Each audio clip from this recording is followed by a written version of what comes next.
Charisma Quotient. I'm your host, Kim Seltzer, a dating and makeover expert, where I will help you build confidence, make connections, and find love from the outside in.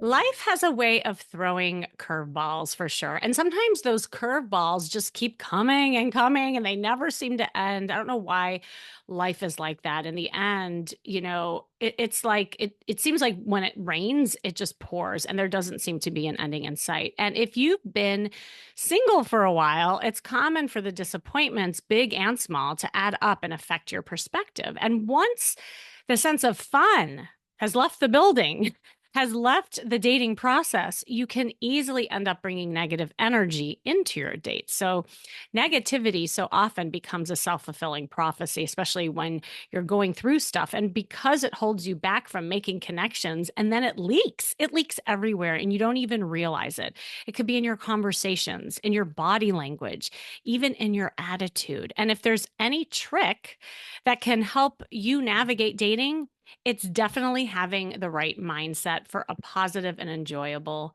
dating life. Now, this is something I see over and over again among people who I have worked with and who have the hardest time dating. They have this negative attitude, and you see it in the way they talk about others, talk about themselves, about how there are no good men out there, no good women out there. And then the whole process of dating just sucks, right? Like that is something I hear over and over and over again. And everything just seems pointless.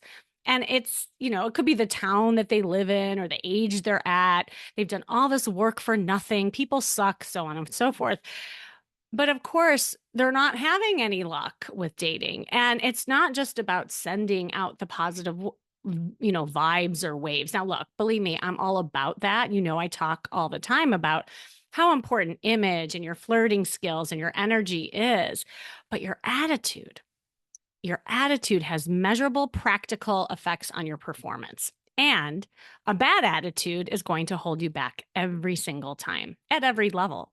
But it's not easy, right? To have that positive attitude when you've had a bunch of traumatic events, illness, financial stress, bad relationships, and it all seems to happen at once sometimes. There was a woman that I was working with. In fact, she had come on the podcast, I want to say a couple months ago, and she was in that state. When I met her, I was speaking at a conference and it was about confidence and connection. And she approached me and she said, Kimmy, I want to come to one of your retreats.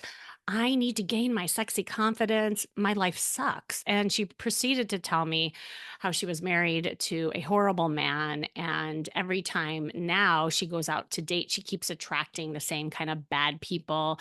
There was someone who stole money from her. Then she had some health issues and she was in such a dark place. And by the time I got to her where she was about to sign up for my retreat, she was in a total state of panic and she was crying and crying for it seemed like for hours. And I just kind of held her hand and I don't think she realized how everything affected her. And she was just about to not go, give up, saying, oh, and she was going through financial stress as well. And I told her, what's the worst that can happen? Really, it's already bad, right? So it can only go up from here. So at this point, what do you have to lose? You already are losing, in my opinion. And she just kind of stopped and she's like, okay. And she went to the first call that we had before the retreat and it completely just shifted her in ways that she never dreamed was possible. She came to the retreat. She had all these breakthroughs. In fact, at the airport, guys were approaching her, which never happened before. And she's like, Kimmy, are you magic? I'm like, no, you're magic. It's because of the light that you're turning on. And she suddenly just saw the world different and that perspective changed everything. In fact, now she is dating a guy who she's super happy with. Her career is soaring and things really are looking up. So I share that story because it's exactly what we're going to talk about today. And we're going to flip the script and how you can change your perspective and attitude around dating by sprinkling in a little hope, some techniques, and a lot of humor. It is all about shifting your mindset, finding the silver linings in life's toughest moments, and even laughing through them. So, joining me today is a hilarious and insightful man, a comedian, he's a journalist and former news reporter who has mastered the art of turning life's challenges into opportunities. And more importantly, he's from Chicago. So, we probably share the same humor, I'm guessing. HuffPost calls him your boss's favorite comedian. In the midst of a career as an award winning television news reporter, he decided he enjoyed making people laugh more than depressing them on a nightly basis. Leaving journalism for comedy, he quickly became a favorite on the corporate speaking circuit, performing humorous and inspirational keynote speeches for business heavyweights like Microsoft, IBM, McDonald's, Southwest Airlines, even the CIA. I got to hear about this. And in 2024, while in the midst of divorce and after 29 years of marriage, he was diagnosed with colon cancer. He underwent successful surgery, realized the best way to deal with life's twists and turns was through humor. And as a result, now he wrote a book. It's on Amazon's bestseller, Turning Gut Punches into Punchlines, a comedian's journey through cancer, divorce, and other hilarious stuff. He's also appeared on apparently on VH1. He has shared stages with Celine Dion, Keith Urban, Styx. I want to hear the musical side of this. And he also writes nationally syndicated Humor Hotel. He is a cool guy. I can't wait to talk to him. Greg Schwem, are you there? Of course, I'm there, Kimmy. Yeah, there's a lot of things you want to ask me, but I need to ask you about the woman who guys are now Yes. approaching her at the airport. No woman has ever approached me at the airport, so I don't know what you said to her. But and I'm No. leaving town tomorrow. I'm going on a flight to Spokane, Washington. So who knows what might happen after this conversation? Oh my God, I love that. Well, and that's just it. You know, it's almost an epidemic right now where no one is approaching anyone, and both men and women have the responsibility of approachability. And it's just kind of looking at, well, what is your love shield, perhaps, that is causing that to happen. Now, women, it's not like women are aggressors and like, will approach you and say, "Hi, I'm Kimmy," but you got to pick up the signals to go hither and say hello to the women who might be looking at you, but you got to look for it. So, anyway, I love that you said that. um, oh my gosh, Greg, I have so much to ask. Well, I mean, obviously in your bio, like you shared a little bit of your story. I mean, there were snippets of it, but I would love for you to kind of start from the beginning and share more because certainly your adversity were kind of gifts in disguise that kind of brought you to where you are now and to inspire others. Yeah, I mean, I have been a comedian for almost half of my life, a full-time comedian. I started out, as you said earlier, as a journalist. I was doing TV news down in West Palm Beach, Florida, and doing stand-up on the side. And I just eventually decided I did. I think you maybe alluded to this. I liked making people laugh more than depressing them, and I decided to get into comedy full time. I moved back to Chicago, our hometown, and I quickly sort of transitioned my performances from doing nightclubs into doing corporate events for big organizations. I just realized after getting invited to speak at some of these events that I kind of had a knack for it, a knack for making business people laugh about themselves and about the business world. And with that comes a message. Because if you go to a corporate event and you're a speaker, they always want you to include a message, something that their people can take back without it sounding overly motivational, I think. And mine was basically it was very simple. It was this: you can find laughter in difficult situations, whether it be in business or in your personal life. So that's what I did. But then I kind of had a 1-2 punch that occurred just in these past 2 years, and that is my marriage ended after 29 years, and then I received a cancer diagnosis. And um, I got the best possible outcome for the latter. My health is great, and but while I was recovering, I realized that, I've been on stage preaching about being able to laugh at tough situations for a long time to other people, and yet I've never really had to live that myself. Mm. Um, and I don't want to say that was hypocritical, but in a way, I was like, well, why aren't I just taking my own advice here? And So that's what led me to start trying to find humor in my own personal situation, whether it be dealing with the divorce, whether it be recovering from cancer and having to talk about it. And I found that the more I was able to come up with funny instances and stories, the more I thought there might be a book here. So that's why I wrote the book. And because, it is interesting, Kimmy, you talk about reinvention.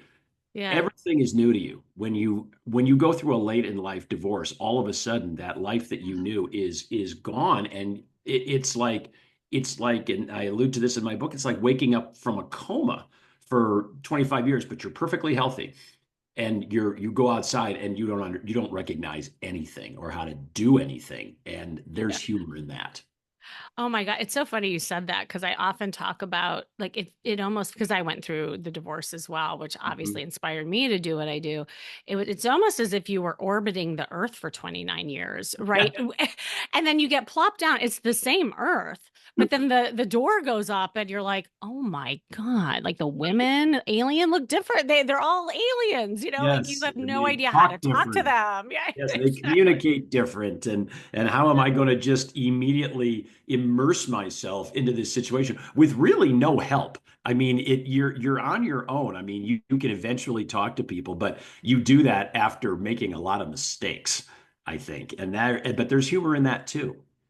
Absolutely. Well, and that's a great segue to like how I wanted to tie this together because I mean, life is a constant journey and there's always going to be dips and valleys. And I think it's the resilience that you build up over time, right? Like as things happen to you. And it is the perspective because going through colon cancer and divorce versus getting ghosted by a woman on Bumble, right? Like it puts like, okay, but suddenly like the bumble and the ghosting becomes like devastating when it's new for you. So it's Yes. again like how do you navigate all of this? And that's what I wanted to ask you because you have been through so much. Mhm. How did you find the courage or strength to kind of rise from the ashes with all of this stuff? I know you said you used humor, but like for people who maybe aren't humorous or they don't know how to find that, what do you have any like advice for them? Well, the first thing I think that really helped me was a change of scenery physically. Oh, yeah. I lived in the Chicago suburbs for my entire marriage, raised my children out there, and but I've always been attracted to the city. I've always been attracted to cities in general. I think as a comedian, um, there's just so much going on around you. There's so much extracurricular, and it's like walking into a disco where everything's firing all at once. And I needed that. It wasn't easy because it meant leaving my friends. And when you hit a certain age, you kind of realize your friends that you thought would be your friends forever Uh, maybe aren't. And that's not a knock on them. It's just that we all have our own lives. And divorce is tough. I mean, divorce is a tough thing for your friends to have to deal with because they don't want to feel like they've chosen sides. And so maybe one of their ways of staying neutral or appearing neutral is just to not talk to you. Um, I get that. I get that. And I was the one, I mean, our divorce was mutual, and yet I was the one who left. So hmm. I have to accept responsibility for that. But still, I think being somewhere different and just saying, okay, I made this move, and now what am I going to do about it? Was the first step. I love that. And part of what you're saying is like acceptance Yes. too, right? Like as you go through it, sometimes you're almost in shock as you hear like different news about either if it's your health or just like figuring out, oh my God, what is my life going to look like Yeah. now that I don't, because your identity also gets wrapped up in the couplehood. And now you're right, like you were saying, you're reinventing yourself as, well, who am I, Greg, separate from this life that I had? So I think the move is such a beautiful way of just recreating something for yourself in a new location. And I Yes. love that. Um, and so, like, what are some other things that helped you along the way? Well, I think opening myself up to new experiences. Once I moved, then you're like, okay, now I have a new physical surroundings, but am I just going to sit there? Am I going to sit in my new condo that I never thought I would be in? I never thought I would live in a high rise in a city environment. And, I sold my car. How am I going to get around? But then once you do that, then you're like, okay, now I got to get out and I got to meet people. Now I have to exercise that part of my brain before it goes really dormant. So, now, with me, it's not easy because I do travel a lot for work as a Yeah. comedian. I am on the road a lot. That certainly helped, always has. But now you also, I was starting to think, okay, I enjoy working the road because I meet new people. But can I do that at home too? Yeah. So I did. I like one of the things I did is I happened to be on LinkedIn and I saw an ad for a job opening for a tour guide in Chicago. That's Oh, kind of interesting because I'd be in front of people and yeah. talking and doing what I do best. So that was the first thing I did is I got myself a side hustle, so to speak. So that was number one. And then whenever you want to talk about companionship, we can dive right into that as well. I think you Go do. for it. Because that was going to be my next question. So, are Yeah. you out there dating Yeah, and and what I are you did. finding? It was interesting. I'd always been very intrigued with the concept of online dating, even when I was Yeah. married. And don't read into that. That didn't mean that I was like, "Ooh, yes, I'm married," but Yeah. Yeah. let me bookmark Bumble.com. I'm not like that. Yeah. But I always thought, and I always told my kids too. I always thought it was such an interesting way to meet people with, at least at first, I don't think there was any negatives involved. To me, I always said to my kids, it's like, okay, so you go to Starbucks and you spend an hour, and if the guy's a loser, okay, now you know that, but that was an hour that you could have spent sitting in your room or in your apartment that you didn't do. And that's kind of the way I approached it. It's like, I don't know anybody. So to me, everybody's interesting. Everybody, talking to somebody is better than talking to nobody. And that's why I did it. And I don't want to sit there and tell you that it was like oh, I've got 4 dates this evening with 4 different women. I wasn't doing that. And believe it or not, I actually really got into online dating. It was kind of a fact-finding mission because Ah, I wanted to meet women my age who lived in the city because I wanted to know what they thought of it, if they were happy there, if they felt, because big cities tend to get it's for young people. yeah. Young people live in cities. Not entirely true, but I wanted to meet people who of my age who were living in the city. Were they happy? Was there enough to do for them? What did they think? That kind of thing. So that's kind of how it started. I love that. And I just want to highlight again what you said. I love talking to everyone is better than talking to no one. That is like a brilliant statement. It's so simple yet so true. I was coaching a guy last week and he's 28, right? And I love when, first of all, young people hire me because they have a chance of really like cracking the code on some of the things that are tripping them up with their confidence, especially with him, his social confidence. And he just was petrified to just to talk to someone. Mhm. And and again, he was like, well, I'm just worried about, what people might think, or if I'm intruding, or I'm going to say the wrong thing, and like Right. getting in his head. And I said, well, it's just like anything. You just have to practice. And just like when you start at work, you don't know your trade at work until you go and you do it over and over and over again. I believe confidence is just experience. That's all it is. Yeah, and I think that also doing it over and over again comes with mistakes, Oh, and not yes. being afraid to Yes. make them. It's sort of I think it's sort of trial and error. I mean, when you haven't dated somebody in 29 years, you're a little bit out of practice. You're rusty and And I dusty. and I that's where a lot of the humor came in because I did say some things that looking back, I was like, okay, chalk that one up to inexperience. And how come she hasn't texted me back? Yeah. Well, on top of it, we're both of age where, and I talk about this all the time because I really specialize in people dating in the second act, if you will. And we didn't come from that era, like we dated for the sake of seeing if that person was your, partner and building a life with that person and possibly a family, blah, blah, blah. Well, now, like you're out there again, plopped on this new earth.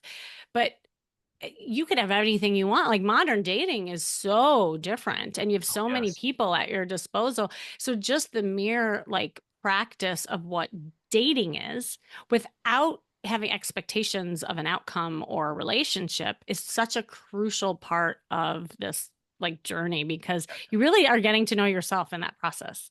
Very much so. Yeah. Now, again, when you say it's all out there and dating is so, it's changed a lot, but it's becoming very, filling out the compatibility surveys and these and which never ended. I mean, I was like, okay, we're on question 64 here.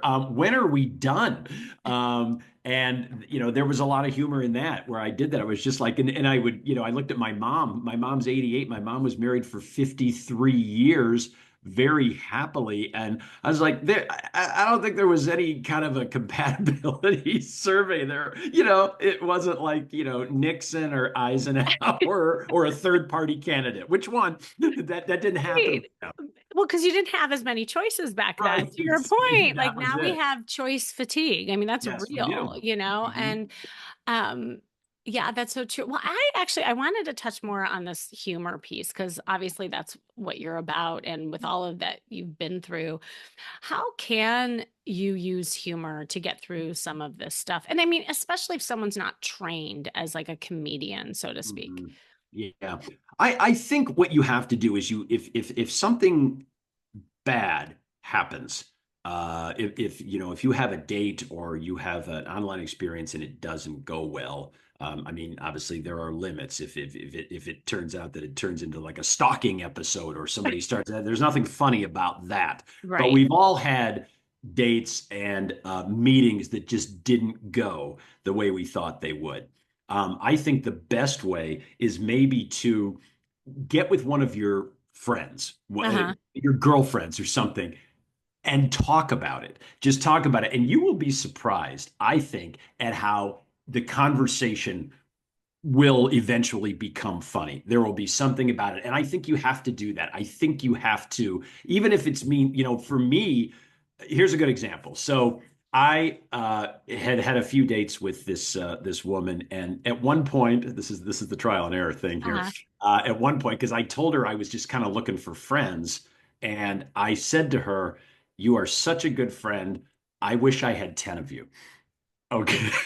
Yeah. By the way, is this your face right there? Is this, You is know, there this a should be like a visual little podcast? Yeah. right. Okay. Yeah. That did not go over well. Yeah. Yeah.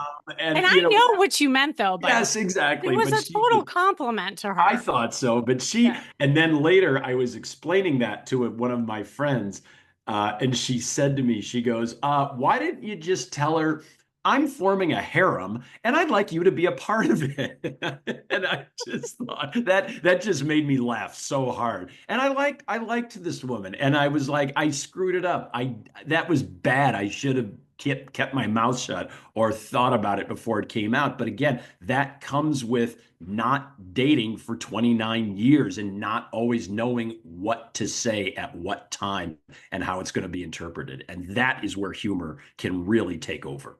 Now, this is no, this is great. And I love this example. Did you then afterwards come clean and lean into the screw up? Like, did Very you? much so. Yeah. Yes. Yes. So I I think that's admitted it. important, right? So I I want to did. highlight that for the listeners because you did a couple things there, right? Like it's first of all laughing at yourself and not taking yourself so seriously. It was, like you said, it came from a lack of experience. You were trying to compliment her, and not everything lands the way that you It's like want it to. Like that's like a life. joke on stage, Yeah, correct. Where there's like crickets, and Yeah. it's like either see, and this is where the resilience is.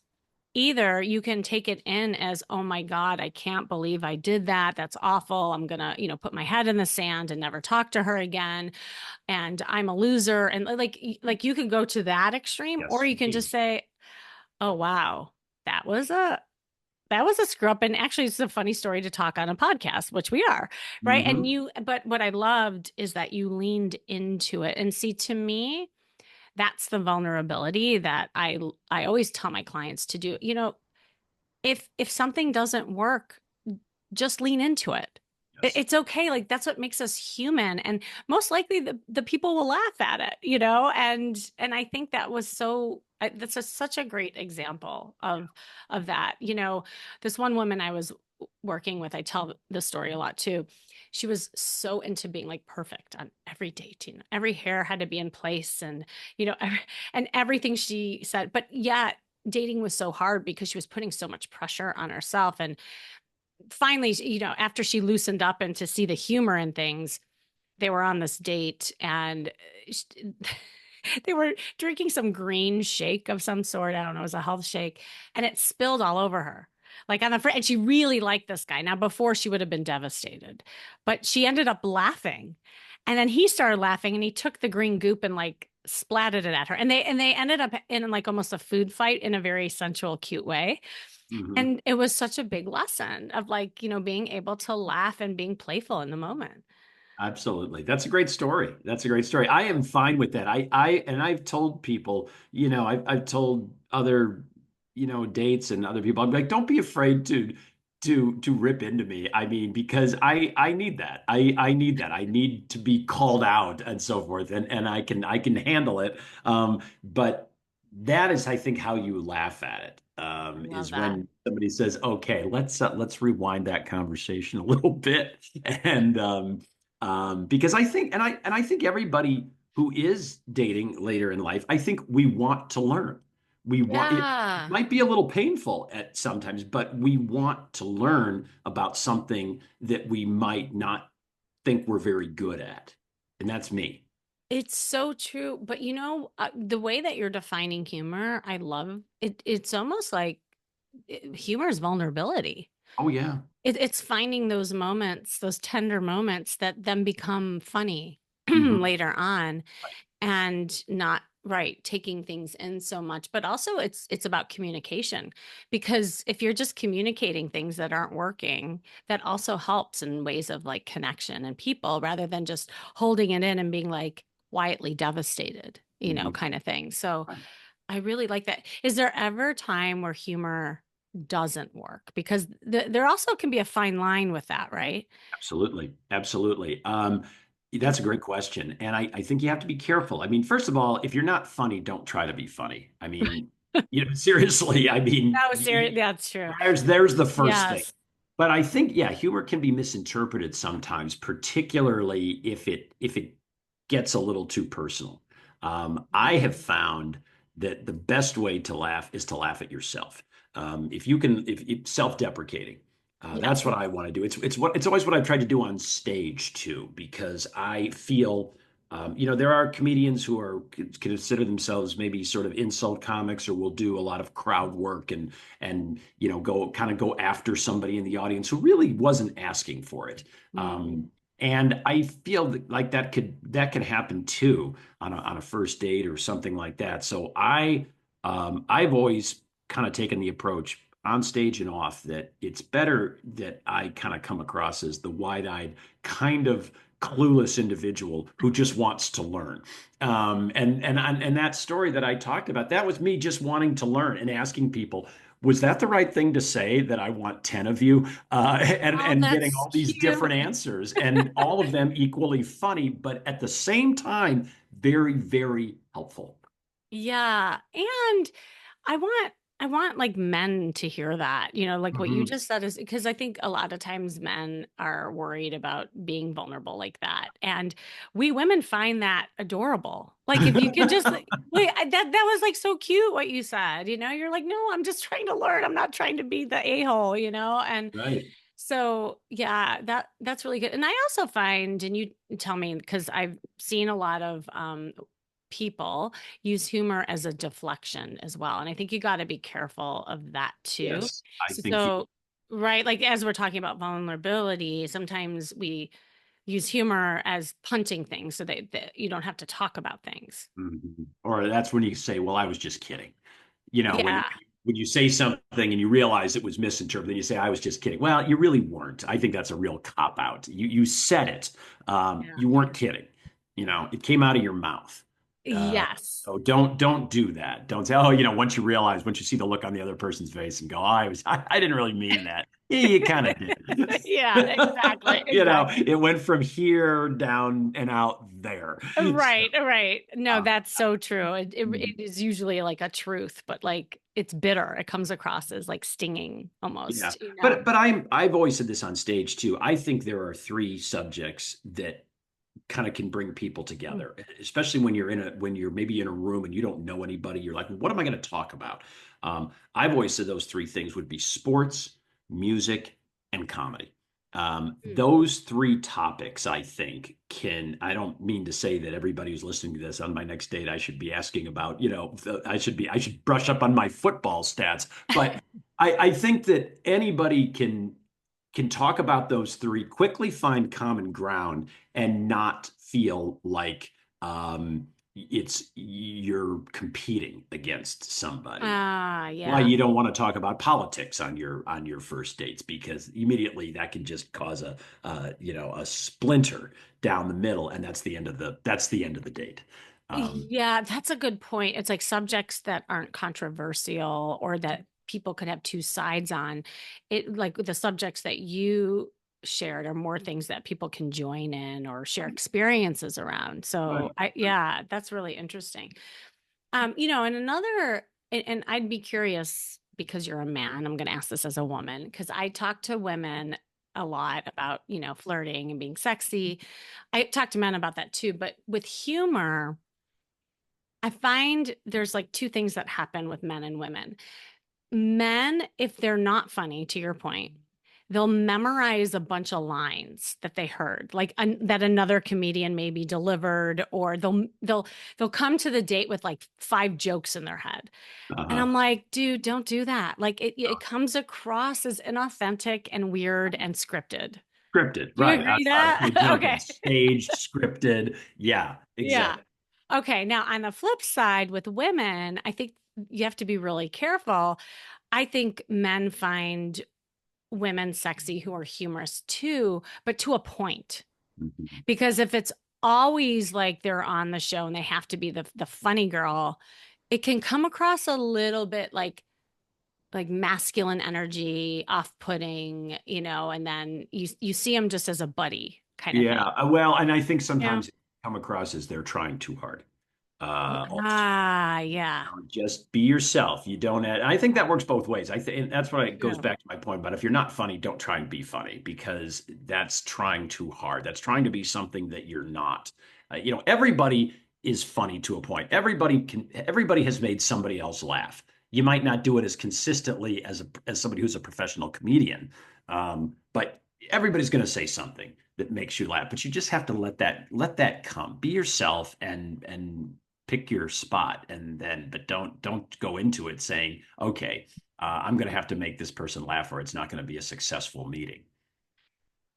I love that. I think what you're saying, and this is like a kind of a good recap overall, is that humor really can be used and should be used for everyone in ways of being just vulnerable and leaning into things and, letting go of the seriousness of, Yeah, things yeah, that you've been through, right? right.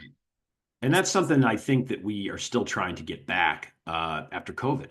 Um, Yeah. COVID changed the data community, changed how we communicate with one another, and the fact that we lost the ability to communicate with one another. We forgot how to do it. Um, I think that's one of the reasons that comedy is kind of having a renaissance right now.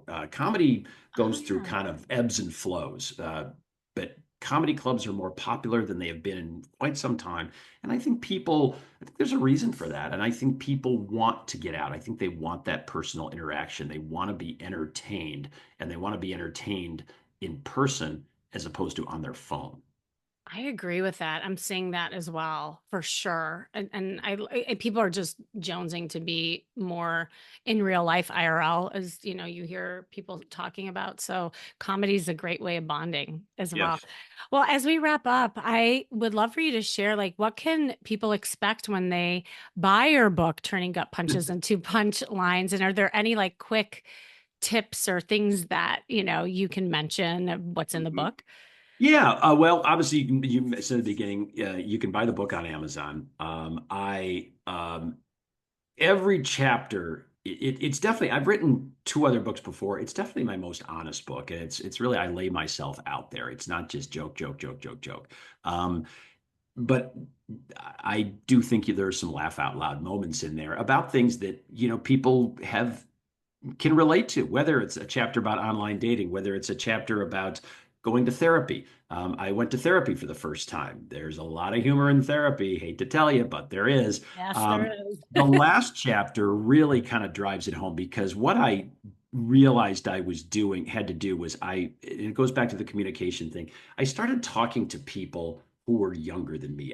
Because Hmm. I wanted their take on life. I wanted to know what made them what their hopes, their dreams, how they feel about the future. And there's a fine line in that. And I talk about this. There's a fine line between being at a bar and striking up a conversation with somebody half your age without it coming across like you're creepy old guy Yeah, wanting to hit on her or him. right. Because I did it with both men and women. And that's definitely where humor comes in. But I had to be very clear that I just want to pick your brain. I'm interested in you. And I really the goal of the book was to kind of be the least interesting person in the room. Comedians can Mm. easily be the most interesting person in the room. I don't want to do that. I want to be the least interesting person. I want to hear from you. I think people love telling their stories. I think it makes them feel good. I think when they feel they're entertaining you, even if they don't know you're a comedian, they love that. And I have met more people and had more great conversations. And in the process, it's been incredibly therapeutic for me. That is beautiful. I love that. Greg, this was so much fun. Thank you for coming Oh, I can't believe it's on. over. I know. We'll have to continue the conversation and then hear how you meet all these women at airports next time. Ah, hell yeah. Yeah. As I said, I'm leaving tomorrow. Give me a day or so, Kimmy. Yeah, I want an update. Greg, thank you so much. So, thanks for joining me today. This has been the Charisma Quotient. As always, I'm your host, Kimmy Seltzer. And remember, you can build confidence, make connections, and find love from the outside in. And if you want to know more, make sure you go to my site, kimmyseltzer.com. And if your health is affecting your love life, then hop on a private call with me. We can talk about ways to get you out of this funk. And I actually have a unique opportunity. I haven't announced it yet because if you can believe it, I don't have a lot of spots left, but a few more women who would like to take it to the next level and experience a change in this part of your life, I have something for you. So, coming up in February, I am doing a small, intimate, private retreat. I have not done this before. It's brand new. It's called Inner Spark and Soul Retreat, and it focuses on nurturing your body, your mind, and your soul because we all know if you look and feel your best, that's when you attract what you want. And through like curated activities that I'm going to be doing with you, this transformative experience is going to be combining rejuvenating wellness practices, exploration of femininity energy, and self care strategies, both inside and out. And I am almost full, as I said, but I do have a few spots left. So if you're interested, here's the thing just go to askkimmy.com and let me know you're interested, or just click again that link that you see in the show notes to book a private call with me, and we can see if it's a fit.